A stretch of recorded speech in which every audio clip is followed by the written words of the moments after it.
Organizing is our answer to fascism. Organizing is our answer to genocide. The South African government made a great move against genocide by bringing this case to the International Court of Justice. Our job is to organize support for that case. Among other things, the US right now is putting enormous pressure on South Africa, cutting all aid, ending crucial PEPFAR, the anti-AIDS medication that the US is sending. 600,000 children around the world are likely, including in South Africa, to die of that. And so that's one little thing people can point to. But the key to the organizing is understanding that this is an attack on all of us. All of us are threatened by these threats of deportation. Those of us who have privileges, who perhaps were native-born citizens and don't face deportation under almost any conditions, there are a few exemptions, will face other precedents, other punishments. We are all at risk from these things. But because we're looking at a threat to all of our free speech, it also makes it easier to mobilize other people who maybe never thought much about Israel, maybe never cared much about Palestinians, but they sure as hell care about their own right to free speech being jeopardized. And when people start to understand that their own right is being threatened, that it's already being made a privilege and not a right, because it's only a right if everybody has it. If only some people have it, it's not a right at all. It's a privilege. And we don't want to be a country of privilege. This country was fought on the basis of not being a country where only some people have rights. So I think that our movement is stronger to the degree that we can intersect with the movement against what Trump is doing to our government, destroying foreign aid, destroying the Department of Education, threatening every government department that provides services to people who have paid for them. You know, they can say they're not going to touch Social Security, but by cutting half the staff of Social Security and closing potentially 1,200 offices and saying that people can no longer clarify their status by telephone, but they'll have to go to the office that no longer exists, and they're too old to drive because this is the program that's designed for people up into old age. They are cutting Social Security. That's what's at stake here. This is the same movement as the international version of it, which is what is happening to the people of Gaza. And it's also happening to people in Congo and people in Myanmar. So we have to be clear that the movement against genocide, the movement against fascism are part of the same movement. The movement for our rights at home against fascism at home has everything to do with Trump's foreign policy. That's the international version of what he's doing at home. And if we have any understanding of what is internationalism, what is solidarity, that's what our movement needs to look like. How many of you here were out in the streets on Saturday? Almost everybody. This is crucial. This is crucial because this movement was only, this set of protests was only the first one. There's going to be more. This by itself doesn't accomplish very much at all. But it sets a pattern. And it's also true that the people who made the first national call for these protests that went on all across the country did not include Gaza in their list of what we should be opposing. That's a huge challenge for us. But the good news is that there were Palestine contingents in virtually every one of those marches. And, which is great, and they were welcomed. So the isolation is of the people who made the stupid mistake of not including it, thinking that their base was going to object, or that people weren't going to like it, or that it's political suicide to criticize Israel. Well, it ain't political suicide anymore. If it ever was, it ain't no more. I'll give you one clear example. 77% of Democrats think there should be no more aid to Israel. 77%. That's unprecedented. So when the leaders of protest moments that happen to be led by movements of the progressive wing of the Democratic Party who are more worried about these things rather than the movement in the streets, they're going to make decisions like that, and they're going to be proved wrong. We proved them wrong on Saturday, we're going to prove them wrong again. Maybe next time they'll get it and they'll include it. But whether they do or not, we are there because we are part of the same movement. There's a price to be paid. We have to be able and willing to support those of us who are the most vulnerable. We have to encourage people who right now maybe are out of status, maybe are undocumented, maybe are potentially going to lose a student visa because they're graduating and they don't know if their graduate school program is still going to survive Trump's cuts.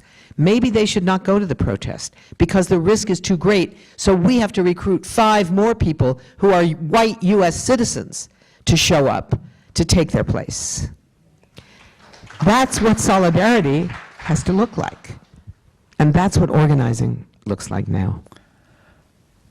I totally agree with you that U.S. repression and fascism at home can't be separated from U.S.-supported oppression and genocidal practices abroad.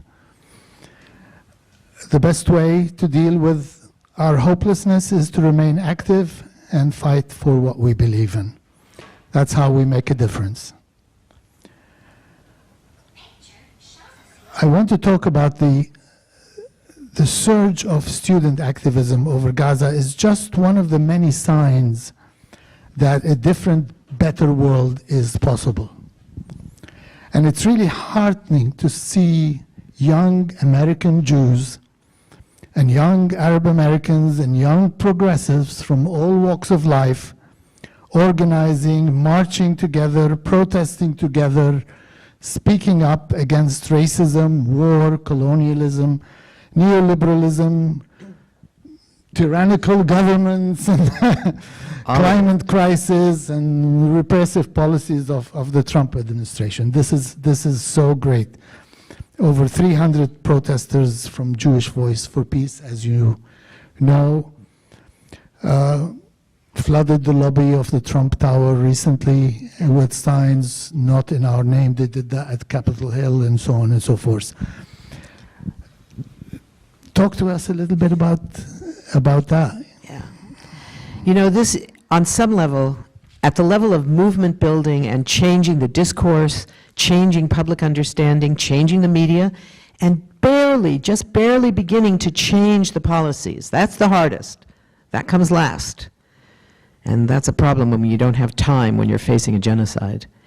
But at these levels, the rise of this movement has been so extraordinary, and the students who came out and formed these encampments, not only because they were protesting 24/7 and needed a place to sleep, but because it was symbolic of the Nakba, because it was symbolic of where their grandparents and great-grandparents, when they were expelled from their homes and dispossessed of their land in 1947 and 48, they were forced to live in tents for years until the UN and others assisted in building shacks instead of tents. So the tents became symptomatic of that and symbolic in the protest world. And we saw, this is very much a generational shift that's underway. Jewish Voice for Peace has doubled in size in the 18 months of the genocide, despite making a decision not to recruit people, not to go out recruiting, because it just seemed wrong to use this moment to pull people into a new organization. But people came, flooding to them. The number of Jews participating in the encampments was enormous, because young Jews are now growing up with an understanding of what Jewish identity means, completely the opposite of what I grew up with as a young Jewish kid in California, where being Jewish meant supporting Israel. That's sort of what it was. We never thought about anything else. It wasn't really challenging anything. That was just it. Now, you have young Jews who grew up they're part of the justice generation. Maybe they grew up after the killing of Michael Brown in 2014 in Ferguson, or grew to political maturity in 2020 with the killing of George Floyd and the protests that summer that rocked this country.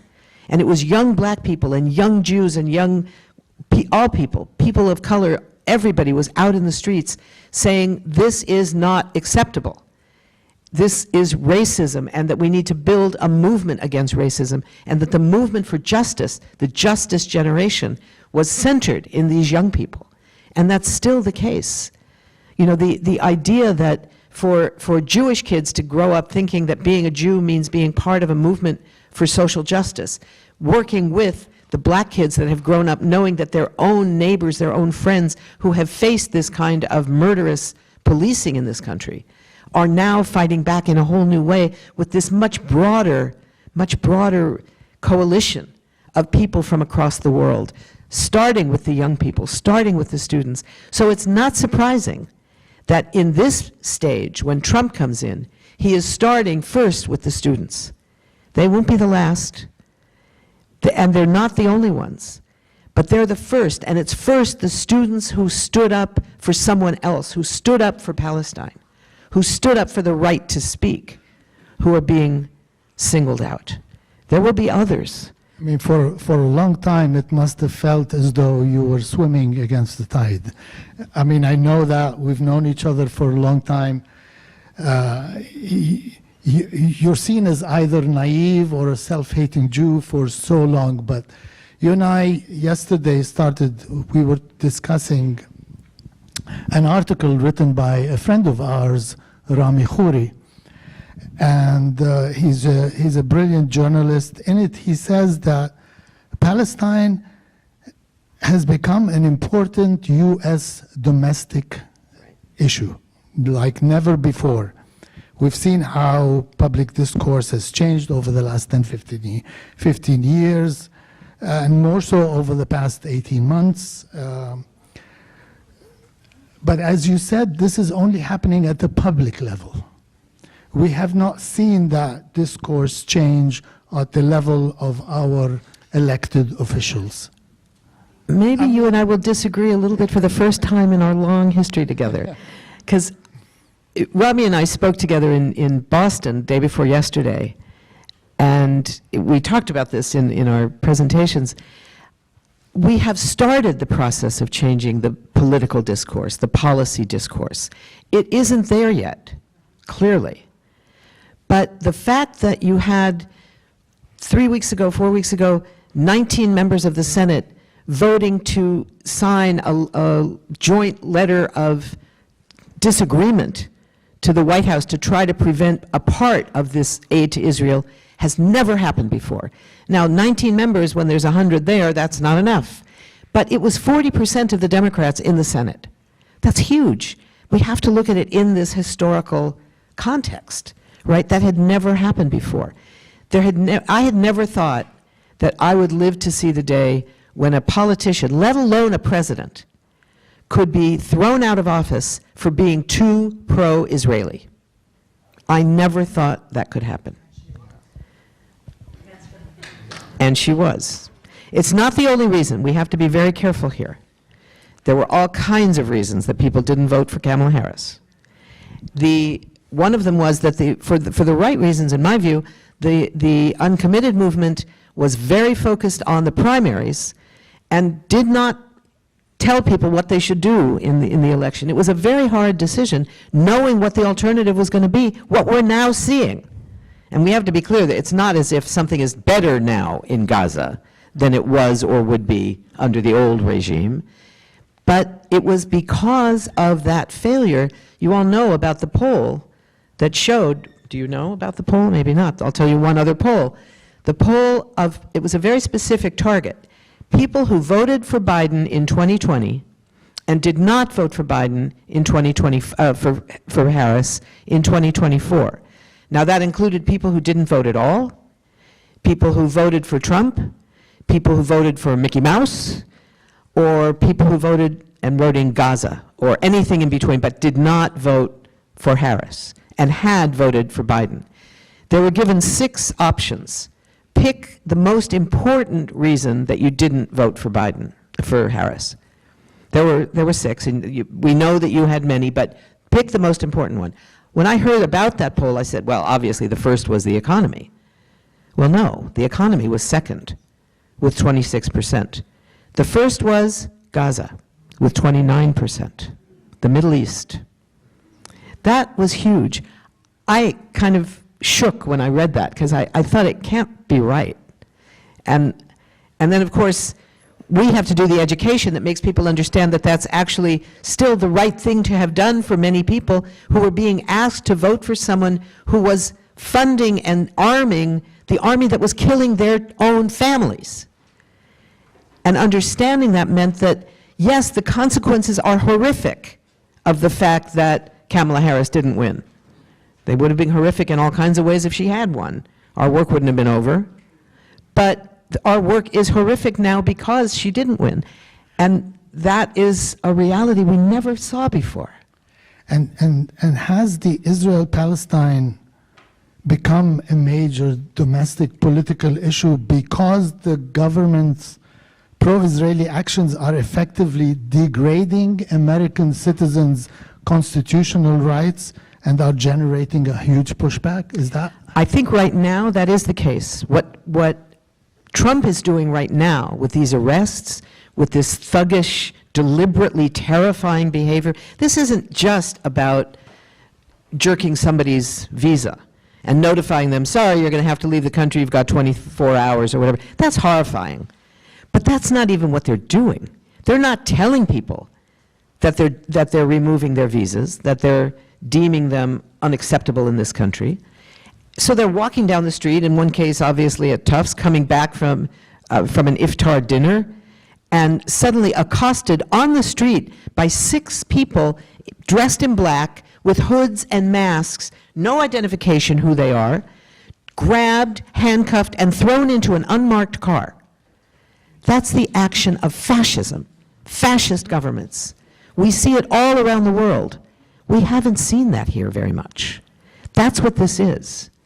But it's also because before Trump came into office, before the election, when President Biden was in charge, we saw the support for policies that were unacceptable to people in this country who are human beings and were not prepared to watch their tax dollars be used to destroy life at this scale. It's not like we had never destroyed life before, let's be clear. Many people in the U.S. cheered when the U.S. went to war in Afghanistan, 88%, in fact. A lot of people, we don't like to admit it, but a lot of people also cheered about Iraq. And for many years, many people cheered for Vietnam, for killing Vietnamese. But this was different.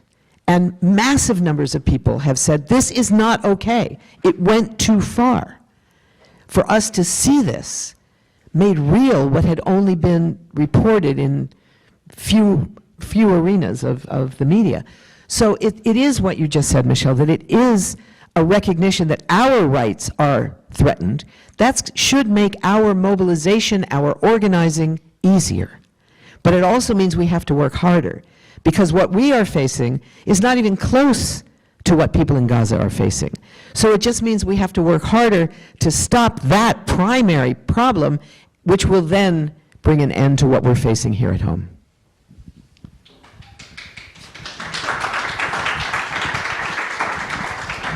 In a rare piece of good news, we heard over the weekend that Francesca Albanese, her mandate as UN Special Rapporteur on Human Rights in the Occupied Palestine has been renewed, despite very heavy lobbying by the US mission to the UN and Israel to remove her from the post because of she is an outspoken critic of Israeli policies.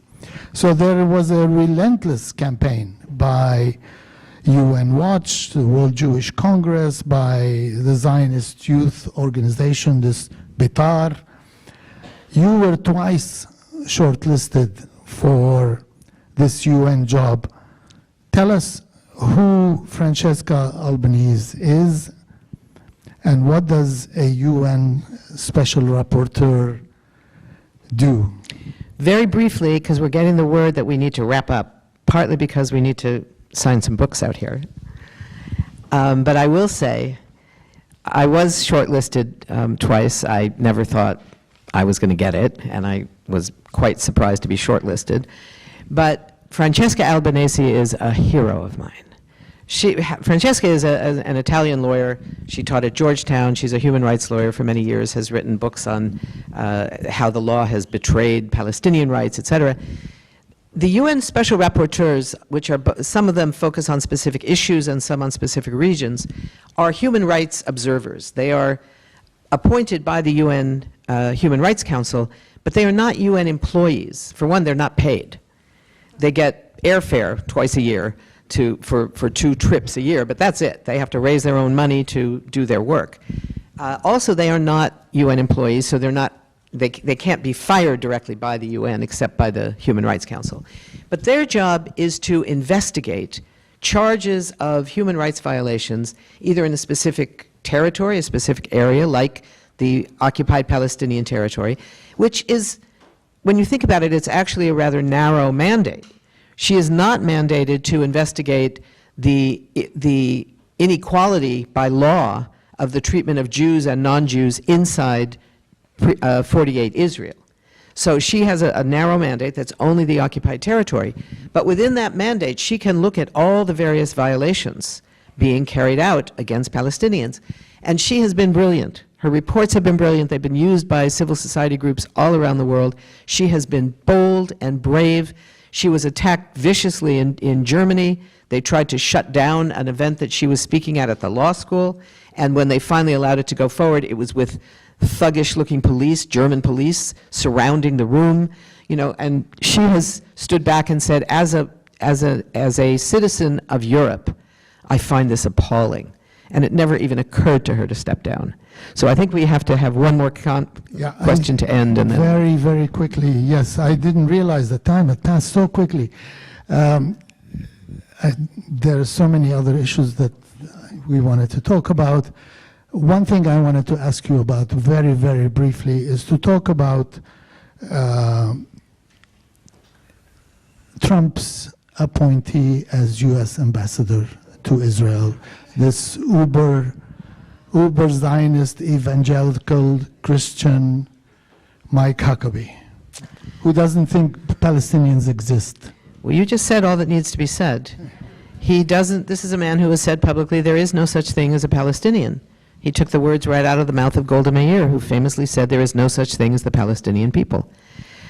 He is an extreme Christian Zionist, and for those of you not familiar with Christian Zionism, it is a religious belief by some Christians that say that the second coming of Christ can only happen with the ingathering of Jews into Palestine, and that at the end of the day, when Christ comes, Jews will all either convert or die.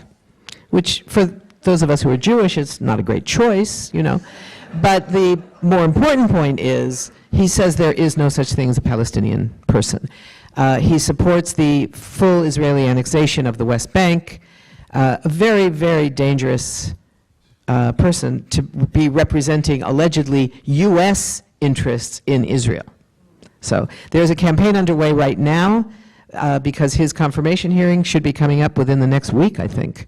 So keep your eye out for Mike Huckabee. Very bad guy. Before we close, I just want to mention that we hear a lot in mainstream media about Israeli hostages, which is horrific, and I think they need to be released. But I also want to mention something that you do not hear in mainstream media, is that there are over 10,000 Palestinian hostages languishing in Israeli jails today. Can I say one word about that?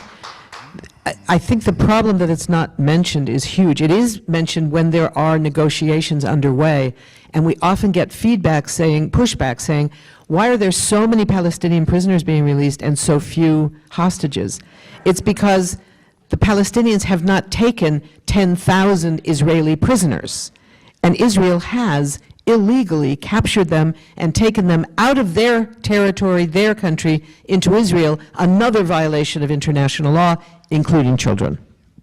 And until Palestinians get their freedom and their equality, every Palestinian from the river to the sea remains a hostage.